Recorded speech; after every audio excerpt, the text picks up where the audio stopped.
Alright, welcome to the air war segment of this video where we learn how to attack enemy targets and survive in the air.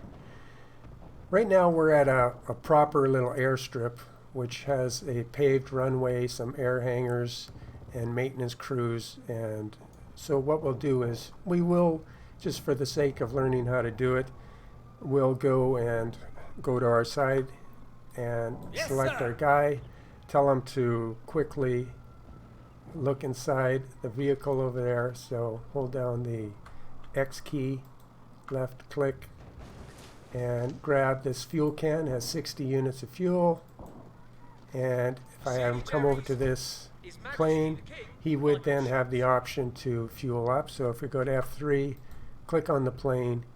On the ground, if we tell it that no, we only want it to have 120 units of fuel, and then we go click off, go back to F1. Now if we click select him again, and we go to have his inventory on, you can see if we double click the can, he'll put the can in his hand now, and we get the funnel icon because we set the plane to need some fuel. So we left click and he can fuel us up, and that's how you fuel up when you don't have a full tank of gas in your plane. And it can be, like I say, a fun little mechanic. He's done. We'll take him out of the way, and if you want him to run, make sure you de-click that fuel can and tell him to put it away. He can run again. We're itching to fight. So he doesn't get shot on the battlefield. So we have a full fueled up plane with a pilot, and we want to run a mission.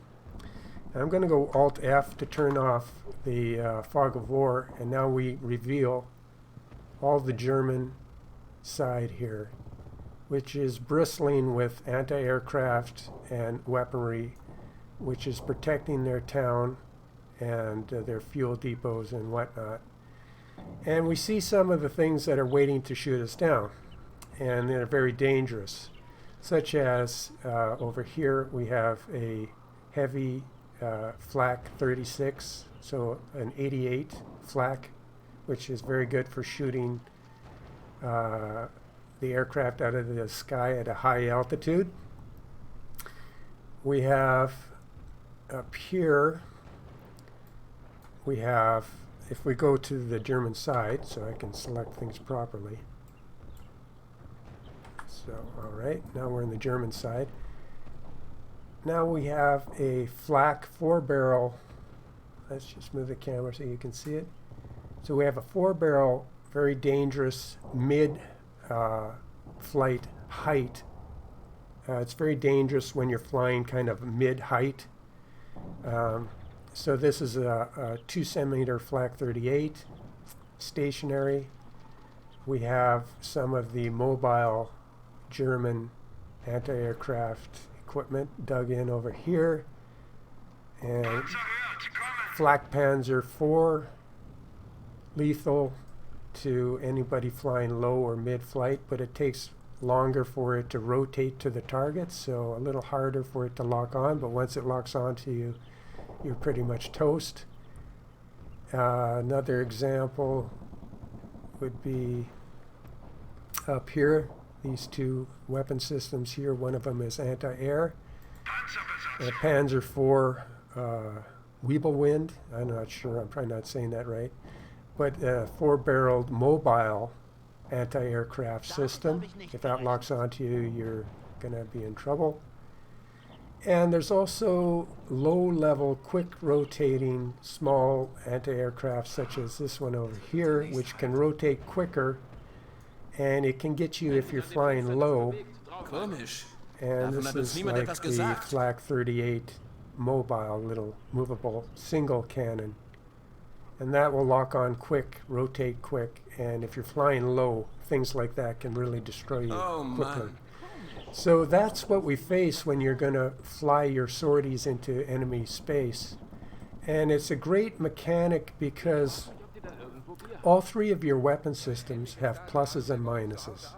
Some are good at long range, some are better when you're high up, but harder to target, and some are better when you're lower down, but you're more susceptible to more of the anti-aircraft weapons.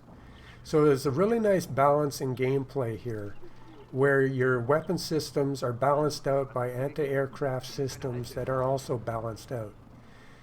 So to demonstrate, we could turn on this scenario and have the Germans active, which would be fairly dangerous. But let's start off in this first part just learning our weapon system, so we're not going to activate or turn on the scenario. But we're going to fly and do some practice attacks first. And if I select the plane, and if I go back into my side, select the plane, go to strafing mode again, strafing. And the plus of strafing is that it doesn't reload. It is constantly available to be used. There's no waiting for it to reload, but it doesn't do that much damage. You have to be fairly close in to accurately get into your target, but it can work higher up too. We'll demonstrate that first. Second will be the rockets. Rockets are very useful because they shoot forward of your plane, and you can attack a target way down here, attack a large area. It's kind of an area of destruction weapon where it can destroy light or medium-sized vehicles and troops in numbers, because it has a wide radius of damage, but it has a super long reload time. So you're only going to be able to probably use that once per mission. And then third, the bomb, which is highly accurate and powerful, can destroy even a heavily armed battle tank such as this one. On the German side, it would be like the a Panzer 5 or 6 Tiger, King Tiger. It can take out the biggest tanks in the game, but it has an aiming reticule that only really works when you're flying mid-height or lower, which means, again, you're susceptible to being shot down. You can drop bombs at any height. You can go to the maximum fly height, but you're going to have to go and drop the bomb just by practice and by, just instinct. You're not going to have an aiming reticule point to give you accuracy at that height, which is great because it's the balance in the game where each weapon system is balanced with a plus and a negative. Same with the anti-air. Some are good at destroying targets high up, but they have a slow rotation rate. Some rotate quickly, but they're only good for low-flying aircraft. So it's all well balanced, and that's another reason why this game is so great. It has such well-balanced systems. So in the last segment, we'll get up in the air and we'll actually take off and do some practice runs.